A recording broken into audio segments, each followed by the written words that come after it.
Hello, class. Mr. Fino here. This is the video lecture for the Greco-Persian Wars, which were a series of battles and a war fought between ancient Greece and the Persian Empire. So in this lesson, you will learn how the Athenians and Spartans joined forces to defeat the Persian Empire. And that's a big deal because through most of their history, the Athenians and Spartans were bitter rivals that really they went to war with each other. So this is a big thing. All right, so let's start with the Persian Empire. So the Persian Empire, which originated in southern Iran, grew to be a massive empire spanning Africa, here, Central Asia, here, the Middle East, here, and the Mediterranean. So this is the Mediterranean Sea, so along here as well. And rulers like Cyrus, Darius, and Xerxes the Great, they were all known as the Great, were tolerant of the people they conquered, but they were always looking to expand their lands. So while they wanted to expand, they were pretty tolerant of those people they conquered. They allowed them to continue with their religions, their traditions, their customs, and that allowed the empire to continue for a very long time. So the Ionian Revolt was a revolt in Ionia, which is right here, which were a group of Greek colonies in Asia Minor. Right, remember that means, right, in Greece, they sent people over in ships and started new colonies here. But it was conquered by the Persian Empire. So, after 50 years of Persian rule, the Ionians decided we don't want the Persians here. We want to be independent. So they fought back. And what was nice for them was the city-state of Athens supported them with their navy and their army. But once they helped and they were able to fend off the Persians, the Athenians left, and that left Ionia, open to attack again, and eventually the Persians completely took over again. But the Ionian Revolt was the start of the Greco-Persian Wars. All right, our next idea is Athens and Sparta refused to join the Persian Empire. So after that Ionian Revolt, King Darius sent representatives to Greek city-states for gifts of earth and water, which was a way of accepting Persian rule. So he pretty much sent people to the different city-states and said, if they give us some dirt and water, that will symbolizes that they're giving in to us and they're joining the Persian Empire. And most city-states accepted Persian rule, with the exception of Athens and Sparta. They weren't about it. They were going to accept Persian rule. So what happened was Athens and Sparta killed the Persian ambassadors by throwing them into pits or wells. This is Sparta! That's a scene from the movie 300. So what happened after that was, after the Athenians and the Spartans killed the ambassadors to Persia, the Persians sent 15,000 soldiers and cavalry across the Aegean Sea on ships, assembling on the plain of Marathon. So they went across the Aegean Sea and assembled at Marathon. Miltiades, an Athenian general, gathered an army of 11,000 soldiers. And two factors helped the Athenians win this battle. So the first advantage was the Athenians had better swords, spears, and armor. So generally better weapons. And also the Athenians used a better military strategy in which they surrounded the Persian army on three sides along a narrow valley of Marathon.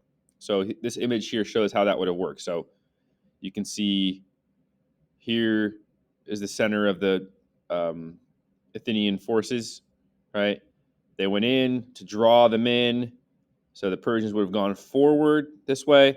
And at that point, from a sort of hidden location, more Athenian soldiers would come in along the sides to completely surround on three sides the Persians. And that led to a victory, right? So Again, they surrounded the Persian army on three sides along a narrow valley of Marathon.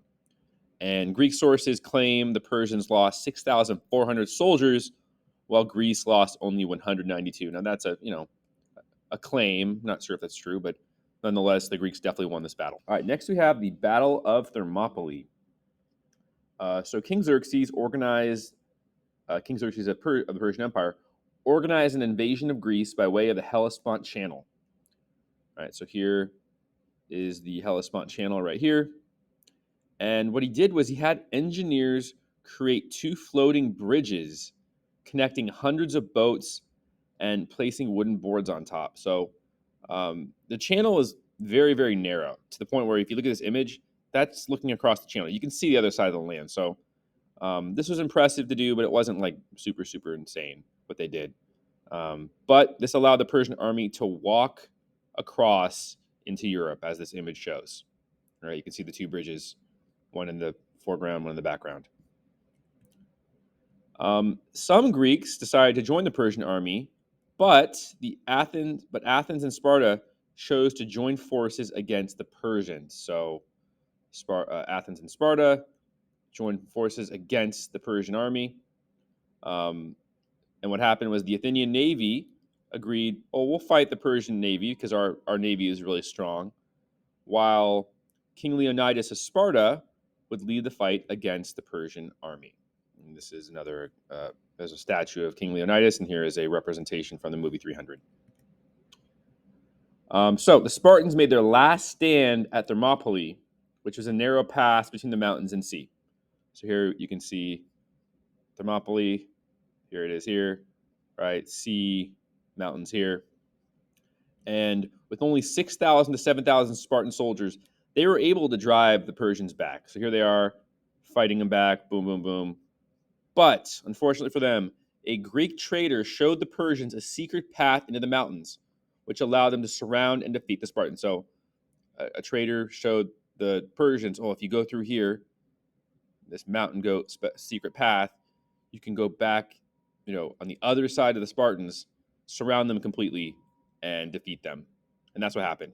But Leonidas ordered most of his troops to escape, but he was able to keep 300 soldiers that fought to the death.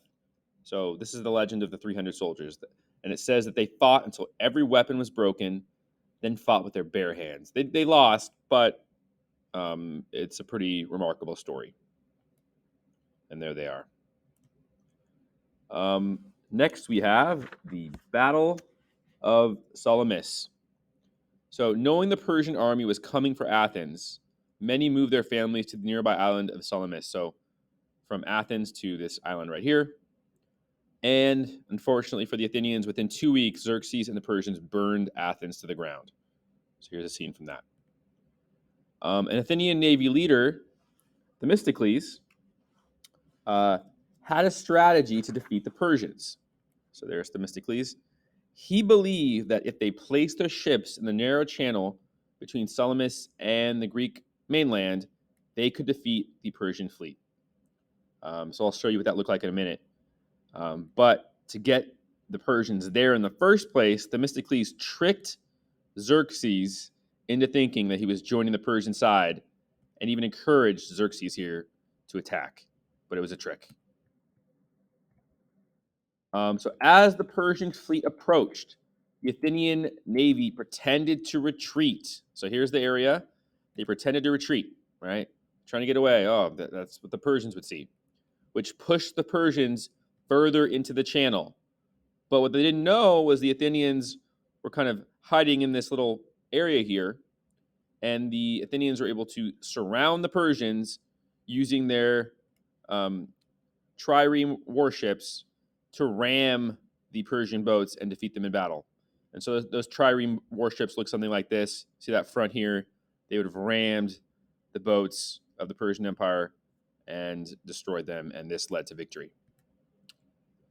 All right. And this is the final battle of the Greco-Persian Wars, the Battle of Plataea.